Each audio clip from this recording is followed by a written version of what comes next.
నమస్కారం Whitefield news కి స్వాగతం. ముందుగా ముఖ్యాంశాలు. తిరుపతి నగరపాలక సంస్థ పరిధిలోని మాస్టర్ ప్లాన్ రోడ్లలో స్థలాలు కోల్పోయిన 267 మందికి టీడీఆర్ బాండ్లను పంపిణీ చేశాం పేర్కొన్న తిరుపతి నగరపాలక సంస్థ కమిషనర్ మౌర్య. తుడా మైదానంలోని స్పోర్ట్స్ కాంప్లెక్స్ లో వినాయక మహోత్సవ కమిటీ కార్యాలయాన్ని ప్రారంభించిన తిరుపతి ఎమ్మెల్యే ఆర్ఎన్ శ్రీనివాసులు. వీధుల్లో వినాయక మండపాలు ఏర్పాటు చేసుకునే వాళ్లు మహోత్సవ కమిటీని సంప్రదించి అనుమతులు పొందాలని కోరిన ఎమ్మెల్యే. బంజారా ప్రజలకు ఆరాధ్య దైవంగా చెప్పబడే శ్రీ స్వామి హతీరాం బావాజీ జ్ఞాపకాలను చెరిపేయడానికి కుట్రలు పనితే సహించబోము. శ్రీ స్వామి హతీరాంజీ మఠం భవనం పరిరక్షించాలి డిమాండ్ చేసిన జనసేన పార్టీ తెలంగాణ రాష్ట్ర విద్యార్థి విభాగం అధ్యక్షుడు సంపత్ నాయక్. తిరుపతిలో ఘనంగా రాజీవ్ గాంధీ జయంతి వేడుకలు. భరతమాత ముద్దుబిడ్డ రాజీవ్ గాంధీ పేర్కొన్న తిరుపతి నగర కాంగ్రెస్ పార్టీ అధ్యక్షులు గౌడపేరు చిట్టిబాబు. వార్తల్లోని వివరాలు. నగరపాలక సంస్థ పరిధిలోని మాస్టర్ ప్లాన్ రోడ్లో స్థలాలు కోల్పోయిన 267 మందికి టీడీఆర్ బాండ్లను పంపిణీ చేశామని కమిషనర్ మౌర్య తెలిపారు. మాస్టర్ ప్లాన్ రోడ్లలో స్థలాలు కోల్పోయిన లబ్ధిదారులకు బుధవారం నగరపాలక సంస్థ కార్యాలయంలో కమిషనర్ టీడీఆర్ బాండ్లు పంపిణీ చేశారు. మాస్టర్ ప్లాన్ రోడ్లలో స్థలాలు కోల్పోయిన లబ్ధిదారులకు బుధవారం నగరపాలక సంస్థ కార్యాలయంలో కమిషనర్ టీడీఆర్ బాండ్లు పంపిణీ చేశారు. ఈ సందర్భంగా కమిషనర్ మాట్లాడుతూ నగరంలో మాస్టర్ ప్లాన్ రోడ్లు ఏర్పాటులో స్థలాలు కోల్పోయిన వారికి పారదర్శకంగా బాండ్లు పంపిణీ చేసేందుకు ప్రత్యేక డ్రైవ్ నిర్వహించామని అన్నారు. ఇందులో అందరి దరఖాస్తులు పరిశీలించి ఆన్లైన్ చేశామని అన్నారు. పలుమార్లు టీడీఆర్ కమిటీ సభ్యులు ఆన్లైన్ ద్వారా సమావేశమై అన్ని పత్రాలు సక్రమంగా ఉన్న వారిని గుర్తించామని అన్నారు. ఈ ప్రక్రియలో ఇప్పటి వరకు 267 మందికి టీడీఆర్ బాండ్లు పంపిణీ చేసినట్లు పేర్కొన్నారు. కాగా బుధవారం ఆన్లైన్ ద్వారా నిర్వహించిన కమిటీ సమావేశంతో పాటు అన్ని పత్రాలను పరిశీలించి ఎంపిక చేసినట్లు పేర్కొన్నారు. వీరందరూ గిఫ్ట్ డీడ్ ఇచ్చిన వెంటనే టీడీఆర్ బాండ్లు మంజూరు చేస్తామని అన్నారు. ఈ సమావేశంలో డీసీపీ ఖాన్, ఏసీపీలు మూర్తి, మధు, జీపీఓ వంశీ, ప్లానింగ్ సెక్రటరీలు తదితరులు పాల్గొన్నారు. తుడా మైదానంలోని స్పోర్ట్స్ కాంప్లెక్స్ లో వినాయక మహోత్సవ కమిటీ కార్యాలయాన్ని ఎమ్మెల్యే ఆర్ఎన్ శ్రీనివాసులు ప్రారంభించారు.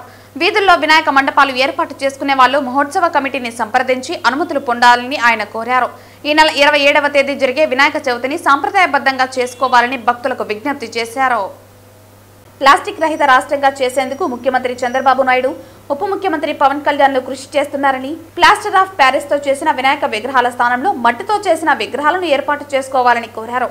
ఈ నెల 31వ తేదీ నిమజ్జనం చేయాలని నిర్ణయించినందున ప్రజలంతా ఆ రోజు కేటాయించిన సమయం ప్రకారం మండపాల నుంచి విగ్రహాలను వినాయక సాగర్ కు తరలించాలన్నారు. నిమజ్జనం ప్రశాంతంగా నిర్వహించేందుకు అవసరమైన ఏర్పాట్లను అధికార యంత్రాంగం చేస్తోందని, ప్రజలు నిమజ్జనం ప్రశాంతంగా జరిగేందుకు సహకరించాలని కోరారు. వినాయక మండపాల ఏర్పాటు నిర్వహణకు సంబంధించి కాల్ సెంటర్ను ఏర్పాటు చేస్తున్నట్లు కార్పొరేషన్ కమిషనర్ మౌర్య తెలిపారు. ఎటువంటి ఫిర్యాదులు ఉన్నా ఈ కాల్ సెంటర్ కు తెలిపితే వెంటనే చర్యలు తీసుకుంటామని తెలిపారు. మండలాల ఏర్పాటుకు సింగిల్ విండో పద్ధతిలో అనుమతులు ఉచితంగా ఇస్తామని పేర్కొన్నారు. గత ఏడాది 500 అప్లికేషన్లు వచ్చినట్లు ఆమె తెలిపారు. ప్రజలు ట్రాఫిక్ అంతరాయం కలగకుండా విగ్రహ మండపాలు ఏర్పాటు చేసుకోవడంతో పాటు నిమజ్జనానికి సహకరించాలని ఆమె కోరారు. పర్యావరణ హితమైన విగ్రహాలను ప్రజలు పూజించాలని ఆమె విజ్ఞప్తి చేశారు. ఈ కార్యక్రమంలో వినాయక మహోత్సవ committee convener Samanchi Srinivas Yadav, corporation chairman Narasimha Yadav తదితరులు పాల్గొన్నారు. ఎవరెవరు ఎక్కడెక్కడ ఏ స్థలంలో పెడతారు వినాయకుని విగ్రహాలు, అది ముందుగానే ఇక్కడ రిజిస్టర్ చేసుకోవాల్సిన అవసరం ఉంది. ఈ చేసుకునే పూజలు అయిన తర్వాత నిమగ్నం 31వ తారీఖున ఖచ్చితంగా అందరూ పాటించాలి. వినాయక చవితి ఎవరైతే నడివీధులలో తిరుపతి మహానగరంలో పెట్టే వినాయక విగ్రహాలన్నింటినీ కూడా 31వ తారీఖు ఉదయం 10 గంటల నుంచి కూడా సాయంకాలం రాత్రి 11 గంటల వరకు 12 గంటల వరకు కూడా నిమగ్నం జరుగుతుంది. ఒక్కొక్కరికి ఒక్కొక్క టైం కూడా కేటాయిస్తారు. ఆ టైంలో వాళ్ళు ఇంచుమించు రావాలి. ట్రాఫిక్ నిబంధనలకు ఎటువంటి ఆటంకాలు రాకుండా ట్రాఫిక్ నిబంధనలను పాటించి అందరూ కూడా వినాయక విగ్రహ నిమగ్నం రోజు భక్తి శ్రద్ధలతో వినాయకుడిని నిమగ్నం చేసే దానికి చూడాలి. లాస్ట్ ఇయర్ కూడా మనం ఈ సిస్టమ్ పెట్టాము. అరౌండ్ 500 అప్లికేషన్స్ పెట్టుకోవడం జరిగింది. ఈ ఇయర్ కూడా ఎక్స్టెన్సివ్గా ఈ సిస్టమ్ పోలీస్ వాళ్ళు, మున్సిపల్ కార్పొరేషన్ అధికారులు కోఆర్డినేషన్తో అండ్ ఉత్సవ కమిటీ మెంబర్స్ కూడా ఉంటారు.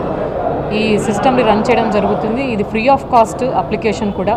ప్రతి ఒక్కరూ ఎవరైతే పెట్టాలనుకుంటున్నారో వినాయకుని ఈ అప్లికేషన్ తీసుకొని ఫ్రీ ఆఫ్ కాస్ట్ కాబట్టి ఇక్కడ ఎన్రోల్ చేస్తే పోలీస్ వాళ్ళకి కార్పొరేషన్ కూడా ఏ ఇబ్బంది లేకోకుండా ఈ వినాయక చవితి మరియు నిమజ్జనం కూడా సాఫీగా జరుగుతుంది. ట్రాఫిక్ ఇబ్బంది లేకోకుండా ప్రజలు కూడా గుర్తుంచుకోవాల్సింది ట్రాఫిక్ ఎక్కడ ఇబ్బంది లేకోకుండా పెట్టుకోవాలి. అలాగే పర్యావరణం కూడా గుర్తుంచుకొని ఈ మట్టి వినాయకుల్ని ప్రోత్సహించాలని కోరుకుంటున్నాను. ఏ కంప్లైంట్ ఉన్నా కూడా ఒక కంట్రోల్ రూమ్ కూడా స్టార్ట్ చేయడం జరుగుతుంది మన కార్పొరేషన్ పరిధిలో. ఆ కంట్రోల్ రూమ్ నంబర్ కూడా ప్రెస్కి ఇస్తాము. ఏ కంప్లైంట్ ఉన్నా కూడా ఈ నిమజ్జనం అయిపోయేంత వరకు 31 మెయిన్గా ఉంటుంది కాబట్టి ఎవరికి ప్రజలకు ఇబ్బంది లేకోకుండా ఉండాలని కోరుకుంటూ ఈ కంప్లైంట్ ఉన్న కంట్రోల్ రూమ్కి కాల్ చేసి తెలియజేయవచ్చు. తిరుపతి జిల్లా ఎస్పీ గారు కమిటీ ఇచ్చేటువంటి సమయసారిని అనుసరించి ఒక క్రమ పద్ధతిలో బాణాసంచాను పూర్తిగా నిషేధించి భక్తిపూరితమైనటువంటి నినాదాలతో సినిమా పాటలు పూర్తిగా నిషేధిస్తూ ఈ కార్యక్రమాన్ని నిర్వహించుకోవాలని చెప్పి కమిటీ సభ్యులందరూ కూడా గడిచిన 15 రోజులుగా నిర్విరామంగా కృషి చేస్తున్నారు. కాబట్టి మండప నిర్వాహకులందరూ కూడా సహకరించాలి. అదేవిధంగా నగరపాలక సంస్థ యొక్క సౌభ్రాతృత్వంతో నగరంలోని మహిళలు చిన్నపిల్లలు కుటుంబ సమేతంగా ఈ నిమజ్జనాన్ని తిలకించేందుకు ప్రత్యేకమైన గ్యాలరీలు కూడా ఈసారి ఏర్పాటు చేయడం జరుగుతుంది. కాబట్టి ఎలాగైతే హైదరాబాదులో స్వామివారి యొక్క నిమజ్జనానికి వేలాది మంది తరలి వస్తారో ఆ రకంగా ఇక్కడ కూడా వినాయక సాగర్కు కుటుంబ సమేతంగా అందరూ వచ్చి స్వామివారి యొక్క నిమజ్జనాన్ని తిలకించాలని చెప్పి అందరూ కూడా సహకరించాలని చెప్పి నేను మనస్ఫూర్తి. తిరుపతి నగరంలోని పలు ప్రాంతాల్లో జరుగుతున్న పారిశుద్ధ్య పనులను బుధవారం ఉదయం తిరుపతి నగరపాలక సంస్థ కమిషనర్ మౌర్య అధికారులతో కలిసి పరిశీలించారు. నగరంలోని నిమ్మకాయల వీధి, మిట్ట వీధి, రాములవారి గుడి వీధి, కాళికమ్మ గుడి తదితర ప్రాంతాల్లో కార్పొరేటర్లు కుడితి సుబ్రహ్మణ్యం, శైలజ అధికారులతో కలిసి పరిశీలించారు. కాలువల్లో ప్లాస్టిక్ వ్యర్థాలు ఎక్కువగా ఉండటంతో నీరు అక్కడే ఆగిపోయి అపరిశుభ్రత అవుతోందన్నారు. అధికారులు సిబ్బంది సమన్వయం చేసుకుని కాలువలు శుభ్రం చేసి ప్రజలకు అవగాహన కల్పించాలని అన్నారు. అలాగే నగరంలో ఎక్కడా చెత్త కుప్పలు లేకుండా తొలగించాలని అన్నారు. ప్రజలు కూడా తమ వంతు సహకారం అందిస్తే నగరం పరిశుభ్రంగా ఉంటుందని అన్నారు. కమిషనర్ వెంట హెల్త్ ఆఫీసర్ డాక్టర్ యువ అన్వేష్, ఏసీపీ మధు, డిఈలు రాజు, శిల్ప, సూపర్వైజర్ చెంచయ్య తదితరులు పాల్గొన్నారు. టీటీడీ పాలకవర్గం శ్రీవారి సేవలో నిస్వార్థంగా పనిచేస్తోందని, మేము కల్పించిన సౌకర్యాల పట్ల భక్తులు 98% సంతృప్తి వ్యక్తం చేశారని, వైసీపీ హయాంలో రోజుకి 5,000 దర్శనాలు టికెట్లు అమ్ముకున్న భూమన ఆయన కుటుంబం పారదర్శకంగా పనిచేస్తున్న మా పాలకవర్గంపై ఆరోపణలు చేయటం బాధాకరమని టీటీడీ చైర్మన్ బిఆర్ నాయుడు అన్నారు. తిరుపతి నుంచి కూడా ఎన్నో కార్యక్రమాలు చేయాలని మేము ఒక ప్రణాళికలు చేసుకుంటాం. మేము ఒక 24 మంది బోర్డు మెంబర్లను ఎంత చక్కగా అందరు కూర్చొని మాట్లాడి ఎవరు టికెట్లు వాళ్ళు పెట్టుకుని ఎవరు భోజనాలు వాళ్ళు చేసి ఎవరు రూముల్లో వాళ్ళు ఉండి మేము దేవుడి కోసం సేవ చేయాలని వచ్చాం కానీ అక్కడ దోచేయాలని తిరుమలను దోచేయాలని లేదు. తిరుపతి నుంచి తిరుమలకు కూడా ఉచిత బస్సులు వేయాలని ఎన్నో కార్యక్రమాలు పెట్టుకుంటున్నాం. మేము భక్తుల్ని మంచిగా రావాలా చూడాలని మేము ఒక టీంని పెట్టాము. 25 మందిని శ్రీవారి సేవకుల్ని ఒక ఫార్మాట్ ఇచ్చి పంపించాం. అమ్మా ఎలా ఉంది, భోజనం ఎలా ఉంది, దర్శనం ఎలా ఉంది, ప్రసాదాలు ఎలా ఉన్నాయి, ఫ్రెండ్లీగా ఉన్నారా లేదా ఎంప్లాయీస్ అవన్నీ 98% బాగుందని వచ్చింది. ఇది ఆన్ రికార్డ్ నేను చూపిస్తాను. ఇదే కరుణాకర్ రెడ్డి దొంగ రోజుకి 5,000 6,000 టికెట్లు ఇచ్చాడు. కింద తిరుపతిలో పెద్ద మాఫియాలాగా దుకాణం పెట్టేశాడు. వాడొక దుకాణం, ఆయన కొడుకు ఒక దుకాణం, ఆయన భార్య ఒక దుకాణం, ఆయన మరదలు ఒక దుకాణం. టికెట్లు అమ్ముకొని పాపం సొమ్ము తినేసి వాళ్ళు ఈ రోజు తిరుమల గురించి మాట్లాడతారు. ఒక్కొక్కరు తవ్వితే ప్రతి ఫైల్లోనూ అవినీతి. ఇందాక చెప్తాడు గోశాలలో గోవులు చచ్చిపోయినాయి. ఎవడు గోశాలను చంపింది? నీ మేనమామ హరినాథ్ రెడ్డి కదా ఇన్ఛార్జి, ఆయనే కదా గోవులు చంపింది, నువ్వే కదా చంపించింది, నీ మేనమామే కదా ఆయన. స్టాంపేడ్ గురించి మాట్లాడతాడు. స్టాంపేడ్ ఎవరు? అక్కడ కూడా ఇన్ఛార్జ్ హరినాథ్ రెడ్డి, ఒక డిఎస్పీ నిక్ చెంచా. వీళ్ళిద్దరి వల్లే కదా, వీళ్ళిద్దరే సస్పెండ్ అయ్యారు కదా. ఈ హరినాథ్ రెడ్డి ఎవరు? నీ మేనమామ కాదా? నువ్వే చేయించావు స్టాంపేడ్, అది మా మీద దోస్తావు. నీ చరిత్ర ఎంత ఉంది ప్రతి ఒక్కరికి తెలుసు. రాష్ట్రంలో రైళ్లు తగలబెడతావు, దొంగ ఓట్లు కర్ణాటక నుంచి తమిళనాడు నుంచి తీసుకొస్తావు, దొంగ ఓట్లు వేపిస్తావు, దొంగ ఓటర్లు చేపిస్తావు. నీ చరిత్ర నువ్వే పెద్ద గజ దొంగవి. మా గురించి మాట్లాడే అర్హత 1% కూడా లేదు నీకు. తస్మా జాగ్రత్త. తిరుమల శ్రీవారికి ప్రియ భక్తుడిగా గుర్తింపు పొందిన శ్రీ స్వామి హతిరాంజీ మఠం భవనంను పరిరక్షిస్తూ భావితరాలకు అందించాలని, అలానే దుర్వినియోగమైన మఠం ఆస్తులపై కూటమి ప్రభుత్వం చర్యలు తీసుకునేలా కృషి చేస్తామని జనసేన పార్టీ తెలంగాణ రాష్ట్ర విద్యార్థి విభాగం అధ్యక్షులు సంపత్ నాయక్ కూటమి ప్రభుత్వానికి విజ్ఞప్తి చేశారు. నగర పరిధిలోని గాంధీ రోడ్డులోని బుధవారం మఠం భవనాన్ని బంజారా సంఘం నాయకులు బుక్కే శివనాయకులతో కలిసి ప్రారంభించారు. ఈ సందర్భంగా ఆయన మాట్లాడుతూ బంజారా ప్రజలకు ఆరాధ్య దైవంగా చెప్పబడే శ్రీ స్వామి హతీరాంజీ బావాజీ జ్ఞాపకాలను చెరిపేయటానికి కుట్రలు పనితే సహించబోమన్నారు. అలానే అర్జున్ దాస్ హయాంలో మఠంలో మఠాధిపతిగా ఆయన చేసిన అక్రమాలపై ప్రభుత్వం చర్యలు తీసుకునే విధంగా దేశవ్యాప్తంగా ఉన్న 16 కోట్ల మంది బంజారా సామాజిక వర్గ ప్రజలు కోరుకుంటున్నారని అన్నారు. తిరుపతిలో జరుగుతున్న తంతును రాష్ట్ర ముఖ్యమంత్రి నారా చంద్రబాబు నాయుడికి, ఉప ముఖ్యమంత్రి పవన్ కళ్యాణ్ కు తెలియజేస్తున్నామన్నారు. ఈ కార్యక్రమంలో హతీరాంజీ మఠం పరిరక్షణ సమితి నాయకులు శివనాయక్, అశోక్ నాయక్ తదితరులు పాల్గొన్నారు. సాక్షాత్తు శ్రీ కలియుగ వెంకటేశ్వర స్వామితోని పాచికలాడిన ఆ హతీరాం మఠాన్ని ఇవాళ కొన్ని వదంతులు అయితే వినిపిస్తున్నాయి. ఎందుకంటే ఈ కూటమి ప్రభుత్వం అనేది సనాతన ప్రభుత్వం. ఈ కూటమి ప్రభుత్వంలో సనాతన ధర్మానికి ఏది చేటు కూడా జరగదని నేను అనుకుంటున్నాను. నేను నిన్ననే కలెక్టర్ వెంకట్ గారితో కూడా నేను మాట్లాడాను. ఏంటంటే ఇక్కడ హతీరాం కొన్ని వందల సంవత్సరాల నుంచి ఉన్న హతీరాం మఠాన్ని మీరు కొంచెం డిమాలిసిస్ లెక్క చేస్తున్నారంటే అటువంటిది ఏం లేదండి. మీరు ఒకసారి హతీరాం మఠాన్ని మీరు విజిట్ చేయండి. విజిట్ చేసిన తర్వాత కూడా ఏందనేది మీకు చెప్తున్నారు. ఇప్పుడు 2 తర్వాత మేబీ అలా గౌరవనీయులు సీఎం గారితో మీటింగ్లో కలెక్టర్ గారు వెళ్ళారు. 3 గంటలకు ఇప్పుడు కలెక్టర్ గారితో ఒక మీటింగ్ జరగబోతుంది. ఒక బంజారా బిడ్డల తరపు నుంచి రెండు తెలుగు రాష్ట్రాల నుంచే కాకుండా భారతదేశంలో ఉన్న 16 కోట్ల బంజారా బిడ్డల తరపు నుంచి మేము ఒకటి చెప్తున్నాం, ఇది వారసత్వ సంపద. ఇవాళ ముస్లిం సోదరులకు ఏ విధంగా అయితే వక్ఫ్ బోర్డు ఎట్లా ఉందో, వక్ఫ్ బోర్డులో కనీసం కేంద్రం కూడా దాంట్లో వేలు పెట్టలేదు. అవసరం అనుకుంటే సుప్రీంకోర్టులు కూడా దాంట్లో వేలు పెట్టలేదు. మా హెరిటేజ్కు ఇది మా హతీరాం బావాజీకి సంబంధించిన, మా బంజారాలకు సంబంధించిన, మా తరతరాల నుంచి వస్తున్న ఈ సంపదను కాపాడుకోవడానికి డెఫినెట్గా మేము ముందుకు వస్తాం. ఎందుకంటే శ్రీ వెంకటేశ్వర స్వామితోని అతనికి పూజ జరగాలంటే ముఖ్యంగా ఫస్ట్ హతీరాం బావాజీకి జరిగిన తర్వాతనే ఆ కలియుగ వెంకటేశ్వర స్వామికి జరుగుతాయి. అత్యంత ప్రీతిపాత్రుడైన ఆ భక్తునికే ఈ విధంగా జరుగుతుందంటే నేను ఇప్పటివరకైతే అనుకోలేదు. కలెక్టర్ గారితో మాట్లాడిన తర్వాత డెఫినెట్గా ఇది మా కూటమి ప్రభుత్వానికి సంబంధించిన గౌరవనీయులు పెద్దలు చంద్రబాబు నాయుడు గారికి కావచ్చు, లేకపోతే మా అన్న గౌరవనీయులు డిప్యూటీ సీఎం గారైన పవన్ కళ్యాణ్ గారికి ఇది బహుశా తెలియకపోవచ్చు అని నేను అనుకుంటున్నాను. ఇక్కడ జరిగిందంతా ఇది రిపోర్టు ఒక జనసేన విద్యార్థి విభాగ రాష్ట్ర అధ్యక్షునిగా కాకుండా ఒక బంజారా బిడ్డగా 16 కోట్ల భారతదేశ ప్రజలు ఉన్న వాళ్ళ ప్రతినిధిగా డెఫినెట్గా ఇక్కడ తమ్ముడు శివ కావచ్చు, అశోక్ కావచ్చు, లేకపోతే మిత్రులు హరి కావచ్చు, వీళ్ళందరితోని త్వరలోనే పవన్ అన్న గారికి ఇది పూర్తి డేటా కూడా ఇస్తామని నేను తెలియజేసుకుంటున్నాం. కలెక్టర్ గారితో కూడా మాట్లాడిన తర్వాత దీనిపైన పూర్తి వివరాలు సాయంత్రం మీడియా సమావేశాన్ని కూడా చెప్తానని తెలియజేసుకున్నాం. థ్యాంక్ యూ మిత్రులారా. భారత మాజీ ప్రధాని భారతరత్న స్వర్గీయ రాజీవ్ గాంధీ జయంతి వేడుకలను తిరుపతిలో కాంగ్రెస్ పార్టీ నగర అధ్యక్షులు గౌడపేరు చిట్టిబాబు ఆధ్వర్యంలో బుధవారం ఘనంగా నిర్వహించారు. పాత మున్సిపల్ కార్యాలయం వద్ద ఉన్న రాజీవ్ గాంధీ విగ్రహానికి పూలమాలలు వేసి నివాళులర్పించి అనంతరం కార్యకర్తలకు స్వీట్లు పంచిపెట్టారు. పాత మున్సిపల్ కార్యాలయం వద్ద ఉన్న శ్రీ రాజీవ్ గాంధీ విగ్రహానికి పూలమాలలు వేసి నివాళులర్పించారు. అనంతరం కార్యకర్తలకు స్వీట్లు పంచిపెట్టారు. ఈ సందర్భంగా గౌడపేరు చిట్టిబాబు మాట్లాడుతూ దేశంలో పేద, బడుగు, బలహీన వర్గాల సంక్షేమంతో పాటు దేశాభివృద్ధికి పునాదులు వేసిన గొప్ప నాయకుడు భారతమాత ముద్దుబిడ్డ రాజీవ్ గాంధీ అని కొనియాడారు.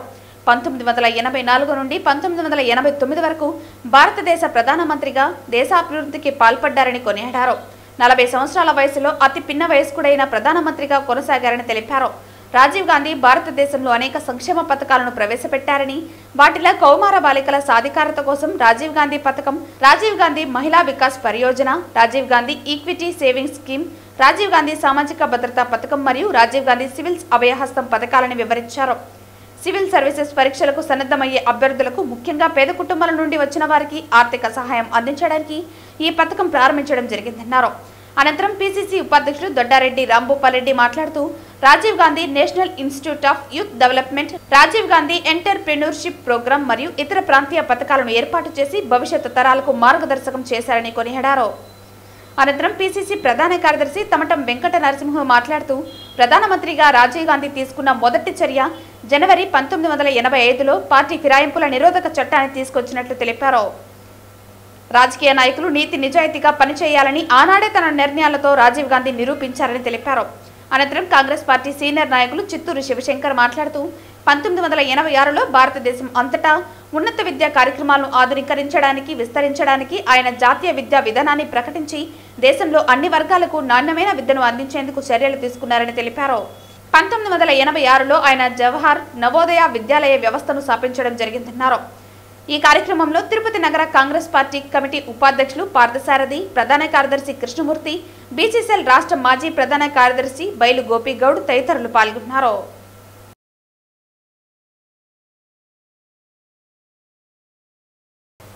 జిల్లా ఎస్పీ హర్షవర్ధన్ రాజు ఆదేశాలతో రేణిగుంట సబ్ డివిజన్ పరిధిలో మేర్లపాక, బండారుపల్లె, ముసలిపేడు, కందాడు, రామలింగాపురంలో డ్రోన్ కెమెరాతో బీట్ నిర్వహించడం జరిగింది. ముసలిపేడు గ్రామ పొలాలలో గుంపుగా కూర్చుని పేకాట ఆడుతున్నట్లు డ్రోన్ కెమెరాతో గుర్తించడం జరిగింది. ఈ నేపథ్యంలో స్థానిక ఏర్పేడు పోలీసు వారు సైబర్ క్రైమ్ ఇన్స్పెక్టర్ డ్రోన్ కెమెరాల ఇన్ఛార్జ్ వినోద్ కుమార్ పర్యవేక్షణలో 10 మంది పోలీసు సిబ్బంది పేకాట శిబిరంపై దాడి చేశారు. పేకాట ఆడుతున్న ప్రాంతాలకు వెళుతున్న సమయంలో 3 ప్రదేశాలలో పేకాట నిర్వాహకులకు ఇన్ఫార్మర్లు ఉన్నట్లు గుర్తించి తొలుత వారిని అదుపులోకి తీసుకోవడం జరిగింది. అక్కడ నుండి పొలాలలోకి వెళుతున్న పోలీసు వారిని చూసి పేకాట ఆడుతున్న వారు పరుగు పెట్టారు. పోలీసు సిబ్బంది చాకచక్యంగా పేకాట ఆడుతూ పరుగు పెట్టిన వారిని 11 మందిని అదుపులోకి తీసుకోవడం జరిగింది. వారి నుండి 2,36,740 రూపాయల నగదు, 12 సెల్ ఫోన్లు, 4 బైక్స్ సీజ్ చేయడం జరిగింది. పేకాట ఆడుతున్న వారు తిరుపతికి చెందిన 2, కడప జిల్లాకు చెందిన 5, అన్నమయ్య జిల్లా రాజంపేటకు చెందిన 2, కోడూరుకు చెందిన 1, కలకడకు చెందిన 1గా గుర్తించడం జరిగింది. వీరందరినీ ఏర్పేడు పోలీస్ స్టేషన్కు తరలించి కేసు నమోదు చేయడం జరిగింది. మిగిలిన 9 మంది కోసం గాలిస్తున్నారు. తిరుపతి జిల్లాలో పేకాట ఎక్కడ నిర్వహించినా, పేకాట ఆడినా అలాంటి వారిపై కఠినమైన చర్యలు తీసుకుంటామని పోలీసు వారు హెచ్చరించడం జరిగింది. నిరంతరం జిల్లా వ్యాప్తంగా 10 డ్రోన్ కెమెరాలతో ప్రతి డివిజన్లో ఇప్పటికే పగలు బీట్లు, రాత్రిపూట్ల బీట్లు ఏర్పాటు చేసి అసాంఘిక కార్యకలాపాలకు పాల్పడుతున్న నిర్మానుష గల ప్రాంతాల్లో నిఘా పెట్టడం జరిగింది. ఇటీవల కడపలో జరిగిన ఇంటర్ డిస్ట్రిక్ట్ క్రికెట్ టోర్నీలో అండర్-16 బాయ్స్ జట్టు, అదేవిధంగా సౌజన్య ఇంటర్ డిస్ట్రిక్ట్ ఛాంపియన్స్ గా నిలిచిన అండర్-23 సీనియర్ ఉమెన్స్ జట్లు చిత్తూరు జిల్లా క్రికెట్ అసోసియేషన్ ఘనంగా సన్మానించారు. ఈ సందర్భంగా అధ్యక్షులు విజయ్ కుమార్ మాట్లాడుతూ, సరైన గ్రౌండ్స్ గానీ, ప్రాక్టీస్ నెట్స్ గానీ లేకపోయినప్పటికీ జిల్లా క్రికెట్ అసోసియేషన్ ఇచ్చిన ప్రోత్సాహంతో ఈ సంవత్సరం అన్ని ఫార్మాట్లోనూ జిల్లా క్రికెట్ జట్టు విజయం సాధించడం ఆనందంగా ఉందన్నారు. అండర్-15 women's, అండర్-16 boys, under-19 boys, అండర్-23 boys, senior boys, అండర్-23, senior girls ఇలా అన్ని ఫార్మాట్లలో ఉమ్మడి చిత్తూరు జిల్లా జట్టు విజయం సాధించడం జరిగిందన్నారు. జిల్లా క్రికెట్ చరిత్రలో ఎప్పుడూ లేని విధంగా మొట్టమొదటిసారి అన్ని ఫార్మాట్లలో విజయం సాధించడం ఇదే మొదటిదని ఆయన పేర్కొన్నారు. ముందు ఇదే స్ఫూర్తితో మరిన్ని విజయాలు సాధించాలని సూచించారు. అందుకు అవసరమైన అన్ని సదుపాయాలు కల్పించేందుకు సిడిసిఏ సిద్ధంగా ఉందన్నారు. ఈ కార్యక్రమంలో సిడిసిఏ కార్యదర్శి రవి, కోశాధికారి గిరి ప్రకాష్, ఉపాధ్యక్షులు శ్రీనివాసమూర్తి, శ్రీధర్, జాయింట్ సెక్రటరీ సతీష్ యాదవ్, సభ్యులు మురళీ యాదవ్, కోలా హరిప్రసాద్ తదితరులు పాల్గొన్నారు. చిత్తూరు జిల్లా క్రికెట్ అసోసియేషన్ మేము ఎప్పుడైతే లాస్ట్ 24వ సంవత్సరం సెప్టెంబర్లో వచ్చామో అప్పటి నుంచి ఇప్పుడు వరకు జరిగిన క్రికెట్ యాక్టివిటీస్లో మన జిల్లా క్రీడాకారులు అండర్-15 ఉమెన్స్ విన్నర్స్, సౌత్ జోన్ తరఫున విన్నర్స్ అయ్యారు. అదేవిధంగా అండర్-16 బాయ్స్ వాళ్ళు కూడా సౌత్ జోన్ విన్నర్స్ అయ్యారు. అదేవిధంగా సీనియర్ క్రికెటర్ మెన్ వాళ్ళు కూడా విన్నర్స్ అయ్యారు. అదేవిధంగా ఉమెన్ 23 అండ్ సీనియర్స్ విన్నర్స్ అయ్యారు. మోరోవర్ 23 మెన్ టీం కూడా విన్నర్స్ అయింది. ఇన్ని ఈవెంట్స్లో హిస్టరీ ఇంతవరకు ఆంధ్ర క్రికెట్ అసోసియేషన్ చరిత్రలోనే ఇన్ని ఈవెంట్స్ గెలవడం ఇదే ఫస్ట్ టైం మన చిత్తూరు జిల్లా. మోరోవర్ మీకు తెలియజేయాల్సింది ఏంటంటే ఇప్పుడు ఆడిన క్రీడాకారులు అందరూ సీనియర్స్ నుంచి జూనియర్స్ వరకు అప్ టు ఉమెన్ వరకు ప్రతి బ్యాట్ పట్టుకున్న ప్రతి ఉమెన్ కానీ, మహిళ కానీ, పురుషుడు కానీ ఒక్కొక్కరు మహిళలు అయితే 100 కొట్టారు, పురుషులు అయితే 200 కొట్టి సెంచరీస్, డబుల్ సెంచరీస్ కొట్టి రికార్డ్ సృష్టించారు. అదే కాకుండా 50 ఓవర్స్లో 400 కొట్టడం ఆంధ్ర హిస్టరీలోనే ఫస్ట్ టైం మన చిత్తూరు జిల్లా 400 పరుగులు చేసి హిస్టరీ క్రియేట్ చేసింది. ఒక మ్యాచ్ కాదు 2 మ్యాచ్ల్లో అలా పర్ఫార్మెన్స్ చేశారు. కాబట్టి చిత్తూరు జిల్లా క్రికెట్ అసోసియేషన్ గ్రౌండ్స్ లేకపోయినా, ఇన్ఫ్రాస్ట్రక్చర్ లేకపోయినా ఉన్న గ్రౌండ్స్లోనే వాళ్ళకి మరిన్ని మ్యాచ్లు పెట్టి, ప్రాక్టీస్ మ్యాచ్లు పెట్టి వాళ్ళకి ఎక్కువ అవకాశాలు ఇచ్చిన దానివల్ల ఈ యొక్క క్రెడిట్ అంతా కూడా పిల్లలు ఇంత బాగా సాధించారు. తద్వారా జిల్లా క్రికెట్ అసోసియేషన్ రాబోయే ఉన్న వాళ్ళకు కూడా, ఇక రాబోయే పిల్లలకు కూడా మంచి భవిష్యత్తు, వీళ్ళే ఒక ఇన్స్పిరేషన్గా కూడా ఉన్నారు. ఇదే కాకుండా ఇప్పుడు అండర్-12 సిపిఎల్ అని ఒకటి చేస్తున్నాము. అది అండర్-12 నుంచి 17 లోపల ఈ ఏజ్ గ్రూప్ పిల్లలకు కూడా లైవ్ మ్యాచ్లు ఉంటాయి, వాళ్ళకు కూడా ఎక్స్పోజర్ ఉంటుంది. సిపిఎల్ 1 అని మొన్న ఈ మధ్య ఒకటి స్టార్ట్ చేశాము. దాని ద్వారా అందులో పర్ఫార్మెన్స్ చేసిన తర్వాత ఏపీఎల్కి మన జిల్లా నుంచి 11 మంది ఆడడం ఇదే ఫస్ట్ టైం హిస్టరీ. ఇంతవరకు ఏపీఎల్ స్టార్ట్ అయి 4 సంవత్సరాలైనా 4 సంవత్సరాల్లో 11 మంది క్రీడాకారులు మన చిత్తూరు జిల్లా నుంచి ఉండడం అంటే ఇదొక మనకి గర్వకారణంగా తెలియజేసుకుంటున్నాను. ఇలాగా అవకాశాలన్నీ పిల్లలకి చాలా మంచి అవకాశాలు ఇస్తున్నాము. పిల్లలు కూడా మంచి పర్ఫార్మెన్స్ చేస్తున్నారు. వాళ్ళకి మరింత అవకాశాలు ఇచ్చినట్లయితే రాబోయే రోజుల్లో భారతదేశానికి తప్పకుండా టీమిండియాకి ఆడతారనే నమ్మకాన్ని వాళ్ళు కలగజేశారు.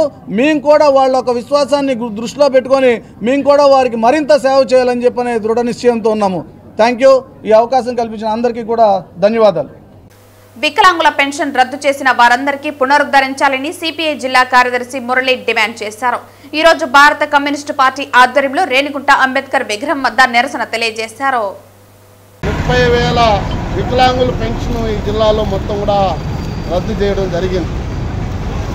ఆ రద్దుకు కారణం ఏంటంటే కరెంటు బిల్లులు ఎక్కువ వస్తున్నాయని, వాళ్ళు వికలాంగుల సర్టిఫికెట్ సక్రమంగా లేదని, 30% ఉందని, 40% ఉందని చెప్పేసి చెప్తా ఉన్నారు. గత ప్రభుత్వం కూడా వికలాంగులు గుర్తింపు చేసి గవర్నమెంట్ ప్రభుత్వ అధికారులే సర్టిఫికెట్లు ఇచ్చి వాళ్ళకందరూ కూడా వికలాంగులు పెన్షన్ ఇచ్చారు. మరి అదే అధికారులు ఈరోజు ప్రభుత్వ అధికారులు ఇవాళ ఉన్నారు. కానీ ఈవేళ వికలాంగుల పెన్షన్ బడ్జెట్ లేదని చెప్పేసి రకరకాలైనటువంటి కారణాలతో 30,000 పెన్షన్ని రద్దు చేయడం. ఇవాళ వికలాంగులందరూ కూడా రాష్ట్ర వ్యాప్తంగా ఆందోళన కార్యక్రమం చేస్తూ ఉన్నారు. వికలాంగులు చేసేటువంటి పోరాటానికి భారత కమ్యూనిస్ట్ పార్టీ తిరుపతి జిల్లా వ్యాప్తంగా కూడా ఈరోజు ఆందోళన కార్యక్రమం చేస్తూ ఉన్నాం. జిల్లా వ్యాప్తంగా నిరసన కార్యక్రమం చేస్తూ ఉన్నాం. తక్షణమే 30,000 ఎవరైతే వికలాంగుల పెన్షన్ రద్దు చేశారో వాళ్ళకు వికలాంగులకు సంబంధించిన పెన్షన్ని వెంటనే కొనసాగించాలి. అదేవిధంగా ఈరోజు వికలాంగులతో ప్రారంభమైంది, మిగిలిన వాళ్ళు కూడా ఈ పెన్షన్ రద్దు చేసేటువంటి ప్రమాదాలు ఉన్నాయి. కాబట్టి కూటమి ప్రభుత్వం స్పందించి ఏదైతే రాష్ట్ర వ్యాప్తంగా కూడా ఉన్నటువంటి ఒక తిరుపతి జిల్లాలోనే 30,000, రాష్ట్ర వ్యాప్తంగా చేసుకుంటే లక్షల సంఖ్యలో ఈవేళ ఈ పెన్షన్లు రద్దు చేశారు. దీనికి ప్రధానమైనటువంటి కారణం 6,000, 10,000 రూపాయల దాకా పెన్షన్లు ఇస్తూ ఉన్నారు. కాబట్టి అవి ఆ అమౌంట్ని ఇవ్వలేకుండా ఈవేళ అనేకమైనటువంటి కరెంటు బిల్లు షాపులతో రకరకాలైనటువంటి 1000 చదరపు అడుగుల జాగా ఉందనేటువంటి పేరుతో రద్దు చేస్తూ ఉన్నారు. ఇది సరైన పద్ధతి కాదని చెప్పేసి సిపిఐ తీవ్రంగా ఖండిస్తూ ఉన్నాం. అదేవిధంగా ఉచిత బస్సు అని చెప్పారు. ఈవేళ మహిళలు తీవ్రమైనటువంటి ఇబ్బందులు పడేటువంటి పరిస్థితి వస్తూ ఉంది. ఈవేళ రాష్ట్ర ప్రభుత్వం ముఖ్యమంత్రి గారేమో 5 బస్సుల్లో ఉచితంగా అని చెప్పేసి చెప్తా ఉన్నారు. మేము ఈరోజు డిపో దగ్గరికి వెళ్తే ఒంగోలు పోవాలంటే ఉదయం తెల్లవారుజామున 3 గంటలకు ఒక బస్సు ఉంది, 9 గంటలకు ఒక బస్సు ఉంది అని చెప్తా ఉన్నారు. ఏమంటే అది ఫ్రీ బస్సు, ఆ బస్సులే సార్, మిగతా బస్సులకు అంత టికెట్ ఇవ్వాలని చెప్పేసి చెప్తా ఉన్నారు. ఈవేళ రాష్ట్ర ముఖ్యమంత్రి గారు పాదయాత్రలోనూ లేకపోతే అధికారం ఎన్నికల్లో ప్రతి మీటింగ్లోనూ చెప్పాడు ఉచిత బస్సు అని చెప్పేసి. 5 రకాల బస్సు అని ఎక్కడా చెప్పలా. మహిళలు ఎక్కడెక్కినా ఎక్కడ తిరిగినా చంద్రబాబు నాయుడు బొమ్మ చూపిస్తున్న చాలు, ఈవేళ ఆధార్ కార్డు చూపిస్తే చాలు, ఉచితంగా మహిళలు వెళ్ళండి అని చెప్పాడు. మరి ఈవేళ ఉచిత బస్సుని ఆగమేఘాలుగా మొత్తం ఎమ్మెల్యేలు, ఎంపీలు అందరూ కూడా రాష్ట్ర వ్యాప్తంగా మొన్న ఆగస్టు 15వ తేదీన ఉత్సవాలు జరుపుకున్నారు. ఈవేళ మహిళలు ఎక్కినటువంటి మహిళల దగ్గర టికెట్ బస్సుకు డబ్బులు వసూలు చేస్తూ ఉన్నారు. ఇదేమంటే ఈ బస్సు ఫ్రీ లేదని చెప్తారు. బస్సు ఏదైనా ఆర్టీసీ బస్సే కదా, ఆర్టీసీ బస్సు ఏసీ బస్సు మినహాయించండి, మిగతా అన్ని బస్సుల్లో కూడా ఉచిత ప్రయాణాన్ని కొనసాగించడానికి మహిళల్ని అవకాశం కల్పించాలని చెప్పేసి సిపిఐగా డిమాండ్ చేస్తున్నాం. లేని పక్షంలో ఈ మహిళా శక్తి అనేది ఏదైతే పెట్టావో వాళ్ళందరినీ కూడా కూడగట్టుకొని పెద్ద ఎత్తున పోరాటం చేయడానికి రాష్ట్ర వ్యాప్త ఉద్యమాన్ని కూడా ముందుకు తీసుకుని పోతామని చెప్పేసి కూడా ఈ సందర్భంగా ప్రభుత్వానికి హెచ్చరిక తెలియజేస్తూ వికలాంగులు పోరాటానికి సిపిఐ సంపూర్ణమైనటువంటి మద్దతు తెలియజేస్తామని చెప్పేసి కూడా ఈ సందర్భంగా తెలియజేస్తున్నాం. వారితో పాటు కలిసి కూడా పోరాటం చేస్తామని చెప్పేసి కూడా తెలియజేస్తా ఉన్నాం.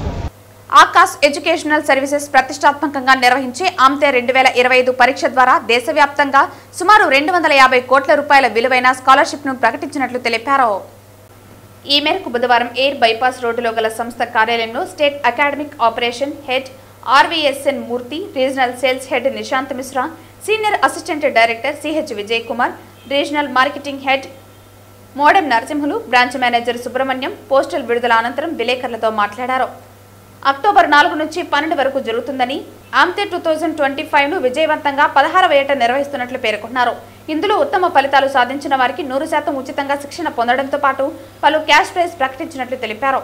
ఆమ్తే 2025 పరీక్ష ఆఫ్లైన్ విధానంలో అక్టోబర్ 5, 12వ తేదీల్లో వివిధ కేంద్రాల్లో నిర్వహించబడుతుందని తెలిపారు. ఈ పరీక్ష ద్వారా విద్యార్థులకు క్లాస్ రూమ్, ఆకాశ్ డిజిటల్ మరియు ఇన్విక్టస్ కోర్సుల కోసం స్కాలర్షిప్లు ఇవ్వబడతాయన్నారు. గత ఏడాది ఈ పరీక్షలో 10 లక్షల మందికి పైగా విద్యార్థులు పాల్గొనడం ద్వారా కొత్త రికార్డు స్థాపించబడిందన్నారు. నీట్, యూజీ, జేఈఈ మెయిన్ మరియు అడ్వాన్స్లో టాప్ ర్యాంకులలో ఉన్న విద్యార్థుల్లో చాలా మంది ఆమ్తే ద్వారా తమ ప్రయాణాన్ని ప్రారంభించారని అన్నారు. ఈ అవకాశాన్ని 9 నుంచి ఇంటర్ చదువుతున్న విద్యార్థులు సద్వినియోగం చేసుకోవాలని సూచించారు.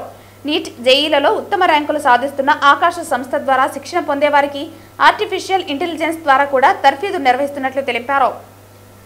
ఈ పరీక్షకు దరఖాస్తు చేసుకునేందుకు ఆన్లైన్ వెబ్సైట్లో ఆఫ్లైన్ పరీక్ష రాయాలనుకున్న వారు సమీప ఆకాశ్ కేంద్రంలో సంప్రదించవచ్చునని వెల్లడించారు. ఈ కార్యక్రమంలో సంస్థ ప్రతినిధులు సాయిరాజ్, చిరంజీవి, సిబ్బంది తదితరులు పాల్గొన్నారు. So last 16 years we are conducting, Akash is conducting All India Scholarship Test, Akash National Talent Hunt అనే పేరుతో గత 16 సంవత్సరాలుగా దేశంలోనే ప్రతిష్టాత్మకమైనటువంటి స్కాలర్షిప్ టెస్ట్ని ఆకాశ్ విద్యా సంస్థలు కండక్ట్ చేయడం జరుగుతుంది. ఇప్పటి వరకు సుమారు 7 కోట్ల మంది విద్యార్థులు ఎగ్జామ్ తీసుకొని అందులో కొన్ని వేల కొద్ది విద్యార్థులు ఫ్రీ కోచింగ్ ఆకాశ్ ద్వారా పొంది ఐఐటియన్స్గా, ఎన్ఐటియన్స్, డాక్టర్స్, ఇంజనీర్గా ఇండియాలో పిల్లలు చదువుతూ ఉన్నారు. లాస్ట్ ఇయర్ ఇదే ఎగ్జామ్ని 10 lakh స్టూడెంట్స్ ఇండియా మొత్తం ఎగ్జామ్ రాస్తున్నారు. చాలామందికి మనం దీని ద్వారా ఫ్రీ స్కాలర్షిప్ ప్రొవైడ్ చేసాం, క్యాష్ అవార్డ్ కూడా ప్రొవైడ్ చేసాం. అదే ఉత్సాహంతో ఈ సంవత్సరం కూడా 16th ఎడిషన్ ఆంతే Aakash national talent hunt exam తిరుపతిలో లాంచ్ చేయడం తెలియజేయడానికి మేము చాలా సంతోషంగా ఉంది. And we welcome this with a big round of claps. అట్లాగే మన రాయలసీమలో గ్రామాల్లో ఉన్నటువంటి విద్యార్థులు, అలాగే చిన్న చిన్న పట్టణాల్లోని విద్యార్థులు, అట్లాగే తిరుపతిలోని విద్యార్థులు, పేద ప్రతిభ గల విద్యార్థుల్ని ప్రోత్సహించాలన్న ఆలోచనతో ఈ టాలెంట్ ఎగ్జామ్ను మనం ఈరోజు ఈ రాయలసీమ వ్యాప్తంగా తిరుపతి నుంచి మనం లాంచ్ చేస్తున్నాం. ఈ టాలెంట్ ఎగ్జామ్ పల్లెటూరులో విద్యార్థి కూడా అందాలని ఇంటెన్షన్తో ఆఫ్లైన్తో పాటు ఆన్లైన్లో కూడా ఎగ్జామ్ మనం కండక్ట్ చేస్తున్నాం. మన తిరుపతి బ్రాంచ్ నుంచి ఈరోజు లాంచ్ చేస్తున్నటువంటి యాంతే ప్రోగ్రామ్ 16వ ఎడిషన్ అని ఇప్పుడే మనం చెప్పుకున్నాం. ఇంతకుముందు జరిగినటువంటి ఎడిషన్స్లో కూడా చాలామంది ప్రతిభ కలిగిన విద్యార్థులు అప్ టు 100% మన బ్రాంచ్లో ఈరోజు కూడా మరి చదువుతున్న వాళ్ళు, ఆల్రెడీ కోర్స్ కంప్లీట్ చేసుకున్న వాళ్ళు చాలామంది ఉన్నారు. వీటి ద్వారా మనకు తెలిసిన విషయం ఏంటంటే ఈ పరీక్ష యొక్క ఆవశ్యకత మన ప్రాంత ప్రజలకు చాలా ఎక్కువగా ఉందనే విషయం తెలుస్తుంది. కాబట్టి దయచేసి మీ అందరినీ కోరుతున్నటువంటి విషయం ఏంటంటే ప్రజలకి, అంటే ప్రత్యేకంగా అవసరం ఉన్నటువంటి ప్రతి పేరెంట్కి, ప్రతి పిల్లవాడికి ఈ విషయాన్ని అందజేసేటట్టుగా మీరు సపోర్ట్ చేయగలిగితే ఈ ఎగ్జామ్ అనేది పూర్తిగా విజయవంతం అవుతుంది. అవసరమైన పిల్లల్ని వాళ్ళ యొక్క ఆ జీవితాశయాన్ని నెరవేర్చుకోవడానికి మనవంతు సహకారాన్ని ఇవ్వడానికి మనం తోడ్పడొచ్చని తెలియజేస్తున్నాను. So thank you for your support for this Panthe launching and conveying that information to all the parents. Thank you very much. Puthalapattu నియోజకవర్గంలో ఉద్యోగ మేళాతో యువతకు ఉపాధి అవకాశాలు అందుతున్నాయని ఎమ్మెల్యే మురళీమోహన్ పేర్కొన్నారు. పూతలపట్టు మండలం పేటమెట్ట గ్రామంలో ఏర్పాటు చేసిన జాబ్ మేళాను పూతలపట్టు శాసనసభ్యులు డాక్టర్ కలికిరి మురళీమోహన్ ప్రారంభించారు. పూతలపట్టు మండలం పేటమిట్ట గ్రామంలో ఏర్పాటు చేసిన జాబ్ మేళాను పూతలపట్టు శాసనసభ్యులు డాక్టర్ కలికిరి మురళీమోహన్ ప్రారంభించారు. బుధవారం ఆంధ్రప్రదేశ్ రాష్ట్ర నైపుణ్యాభివృద్ధి సంస్థ ఆధ్వర్యంలో పేటమిట్ట అమర్ రాజా స్కిల్ డెవలప్మెంట్ సెంటర్ నందు నిర్వహించిన జాబ్ మేళా ప్రారంభోత్సవానికి ముఖ్య అతిథిగా హాజరైన స్థానిక ఎమ్మెల్యే మురళీమోహన్ ని స్థానిక నాయకులు, అమర్ రాజా ప్రతినిధులు, వివిధ కంపెనీల ప్రతినిధులు దుశ్శాల్వాలు, పూలమాలలు వేసి ఘనంగా సత్కరించారు. అనంతరం ఎమ్మెల్యే జ్యోతి ప్రజ్వలన చేసి జాబ్ మేళా కార్యక్రమాన్ని ప్రారంభించారు. అనంతరం జాబ్ మేళాలో పాల్గొనే కంపెనీ ప్రతినిధులతో ఎమ్మెల్యే మాట్లాడి విద్యా నైపుణ్యం తగినట్టు ఉద్యోగం కల్పించాలని వివిధ కంపెనీల ప్రతినిధులకు సూచించారు. ఈ జాబ్ మేళాలో ఎంపికైన యువకులకు అపాయింట్మెంట్ ఆర్డర్స్ ను ఎమ్మెల్యే చేతుల మీదుగా పంపిణీ చేశారు. ఈ సందర్భంగా పూతలపట్టు శాసనసభ్యులు మురళీమోహన్ మాట్లాడుతూ నిరుద్యోగులకు ఉద్యోగ కల్పనే ధ్యేయంగా కూటమి ప్రభుత్వం కృషి చేస్తోందని పేర్కొన్నారు. ముఖ్యమంత్రి నారా చంద్రబాబు నాయుడు రాష్ట్రంలోని యువత భవిష్యత్తును దృష్టిలో ఉంచుకుని రాష్ట్రానికి వివిధ కంపెనీలను తీసుకొచ్చేందుకు కృషి చేస్తూనే మరోవైపు జాబ్ మేళాలను నిర్వహించి నిరుద్యోగులకు ఉపాధి అవకాశాలు కల్పిస్తున్నట్లు తెలిపారు. ఈ అవకాశాన్ని చదువుకున్న యువకులు సద్వినియోగం చేసుకుని ఉన్నత శిఖరాలు చేరుకోవాలని ఆయన ఆకాంక్షించారు. జాబ్ మేళాలో ఉద్యోగం పొందిన నిరుద్యోగులకు కోసం త్వరలోనే స్కిల్ డెవలప్మెంట్ శిక్షణ కల్పించి జాబ్ మేళాలను నిర్వహిస్తామని తెలిపారు. ఈ జాబ్ మేళాకు ఆగస్టు 12న ఇంటర్వ్యూలు నిర్వహించబడ్డాయని, ఈ జాబ్ మేళాలో 25 మందికి పైగా కంపెనీలు పాల్గొన్నాయని తెలిపారు. 1250కి పైగా ఖాళీలు వివిధ అర్హతలతో ఉన్న అభ్యర్థుల కోసం అందుబాటులో ఉన్నాయన్నారు. ఈ జాబ్ మేళాకు 10వ తరగతి, ఇంటర్మీడియట్, ఐటీఐ, డిప్లొమా, డిగ్రీ మరియు పీజీ చదివిన వారు అర్హులని, ఉద్యోగం పొందిన వారికి 13,000 నుండి 41,000 వరకు వేతనం ఇవ్వనున్నారని తెలిపారు. ఈ కార్యక్రమంలో జిల్లా స్కిల్ డెవలప్మెంట్ అధికారి గుణభూషణ రెడ్డి, పూతలపట్టు నియోజకవర్గ పోల్ మేనేజ్మెంట్ కోఆర్డినేటర్ గిరిధర్ బాబు, బంగారుపల్లెం మండల అధ్యక్షులు ఎన్పి ధరణి నాయుడు, తవనంపల్లి మండల అధ్యక్షులు వెంకటేష్ చౌదరి తదితరులు పాల్గొన్నారు. ఇక్కడ స్కిల్ డెవలప్మెంట్ లో ఈ సెంటర్ లో జరుగుతున్నటువంటి ఎంపికలో కూడా మీకు పోటీ ఉంది. ఆ పోటీని తట్టుకొని నిలబడాలంటే మీకు స్కిల్ కావాలి. ఆ స్కిల్ కావాలంటే ముందుగా మనం ఎందులోనో ఒక అందులోనో ప్రావీణ్యత పొందాలన్నటువంటి విల్ పవర్ మీకు ఉండాలి. చాలామంది యువతి యువకులు తల్లిదండ్రుల ప్రోత్సాహంతోనో లేదో ఏదో ఒక రకంగా మనం కోర్స్ కంప్లీట్ చేసుకుంటే మనకు ఉద్యోగం వచ్చేస్తుంది అన్నటువంటి ఆలోచనతో ఉండిపోతూ ఉంటాం. కానీ మన చేతిలో నైపుణ్యం లేనంత కాలం మనకు ఎన్ని డిగ్రీలున్నా సొసైటీలో నిలబడడం చాలా కష్టం. సొసైటీలో మనం నిలబడడానికి అవకాశం ఉంటుంది. కాబట్టి ఈ స్కిల్ డెవలప్మెంట్ అనేది చాలా అవసరమని గౌరవ ముఖ్యమంత్రి వర్యులు నారా చంద్రబాబు నాయుడు గారు, గౌరవ విద్యాశాఖ ఐటీ మంత్రి నారా లోకేష్ బాబు గారు పదే స్కిల్ డెవలప్మెంట్ పెంచాలి, ప్రతి ఒక్కరూ నైపుణ్యులు కావాలి, వారి చేతిలో ఒక ఆభరణం లాగా ఒక పని ఉండాలన్నటువంటి ఆలోచనతో స్కిల్ డెవలప్మెంట్ సెంటర్స్ని నడుపుతున్నాం. రైతు సంక్షేమమే కూటమి ప్రభుత్వ ధ్యేయమని ఎమ్మెల్యే కోనేటి ఆదిమూలం అన్నారు. బుధవారం ముడియూరు రైతు సేవా కేంద్రంలో పెయ్య దూడల ప్రదర్శన, అన్నదాత సుఖీభవ మెగా చెక్కు పంపిణీ కార్యక్రమాల్లో ఎమ్మెల్యే కోనేటి ఆదిమూలం ముఖ్య అతిథిగా పాల్గొని ప్రసంగించారు. ఈ సందర్భంగా ఎమ్మెల్యే మాట్లాడుతూ అన్నదాత సుఖీభవ పథకం అమలు ద్వారా కూటమి ప్రభుత్వం రైతు బంధు ప్రభుత్వంగా మారిందని ఎమ్మెల్యే స్పష్టం చేశారు. ఈ నెల 15 నుండి మహిళలకు ఉచిత బస్సు పథకాన్ని ప్రభుత్వం ప్రారంభించడం ద్వారా మహిళలు రాష్ట్రమంతా ఉచితంగా ఆనందంతో ప్రయాణం చేస్తున్నారని ఎమ్మెల్యే తెలిపారు. ఇప్పటికే సూపర్ 6 హామీలలో ఉచిత గ్యాస్ సిలిండర్లు, పెన్షన్ల పెంపు, తల్లికి వందనం, అన్నదాత సుఖీభవ పథకాలు అమలు చేస్తున్నామని ఎమ్మెల్యే వివరించారు.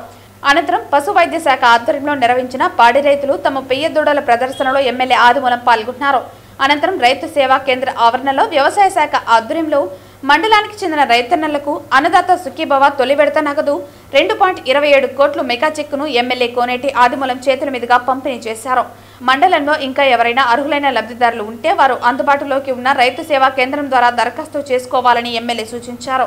ఈ కార్యక్రమంలో ఏఎంసీ మాజీ చైర్మన్ ఎలంగోవన్ రెడ్డి, రైతులు, అధికారులు, ప్రజాప్రతినిధులు, కూటమి పార్టీలకు చెందిన నాయకులు, కార్యకర్తలు, అభిమానులు పాల్గొన్నారు. మన పిల్లలకు ఎవరికో మన బంధువులకు యాక్సిడెంట్ అయినా ఏదైనా జరిగితే మీరు ఆ సిమ్స్ పోరండి, నారాయణ చెప్తాం. ఒక ఆర్ఎస్సీ కార్డు తీసుకొని బిల్లు మీరు పెట్టినటువంటి డబ్బులు బిల్లు ఖర్చు ఎంత పెట్టారో దాన్ని తెస్తే మళ్ళీ ముఖ్యమంత్రి నుంచి తీసుకొచ్చి మీ కుటుంబాలకు ఆర్థిక విధంగా చేస్తాం. తప్పకుండా ఇంకా కూడా ఎవరికి ఇల్లు లేకపోతే గౌరవ ఎక్స్ సర్పంచ్ కానీ సర్పంచ్ కానీ మనం రాసి పెట్టండి. సెక్రటరీ గారు ఉన్నమారి కాదు, పోలీస్ సర్టిఫికేట్ తీసుకొని దాన్ని అప్లోడ్ చేసి పెడితే వాళ్ళకి ఇల్లు వస్తుంది. ఒకవేళ జాబ్ ఉంటే ఎదుగుంటే ఇల్లు ఇస్తాం, లేదంటే ఏదన్నా పొరుముంటే కూడా చూడండి. ఇల్లు లేని వాళ్ళందరికీ కూడా అక్క చెల్లెలకు ఇల్లు ఇప్పిస్తాం. మంచి కార్యక్రమం చేసుకొని అందరూ బాగుండాలా, సంతోషం ఉండాలా, వస్తూ ఉండకూడదు. బియ్యం దేవుడు వచ్చినాడా దేవుడు ఉన్నాడా. శ్రీ సర్వమంగళ సమేత శ్రీపల్లి కొండేశ్వర స్వామి దేవస్థానం నందు ప్రదోష పూజలు అత్యంత వైభవంగా జరిగాయి. ప్రదోషం సందర్భంగా శ్రీ నందీశ్వర స్వామివారికి మరియు శ్రీ వాల్మీకేశ్వర స్వామివారికి ఏకకాలంలో ప్రదోష పూజలు అత్యంత వైభవంగా నిర్వహించారు. అభిషేకం అనంతరం స్వామి అమ్మవార్లను మరియు ప్రదోష నందీశ్వర స్వామివారిని వివిధ పుష్పాలతో సుందరంగా అలంకరించి దీపధూప నైవేద్యములు, మహాదీప ఆరాధనలు నిర్వహించడం జరిగింది. ఈ ప్రదోష పూజలకు ప్రసాదం ఉభయదారులుగా నిండ్రకు చెందిన శ్రీనివాస్ మిల్క్ ప్రైవేట్ లిమిటెడ్ వారు ఉభయదారులుగా వ్యవహరించారు. వీరికి ఆలయ కార్యనిర్వహణ అధికారిని లత ఆలయ మర్యాదలతో దర్శన ఏర్పాట్లు చేసి స్వామివారి తీర్థ ప్రసాదాలను అందించడం జరిగింది. ఈ కార్యక్రమంలో ఆలయ అర్చకులు, సిబ్బంది, అధిక సంఖ్యలో భక్తులు పాల్గొన్నారు.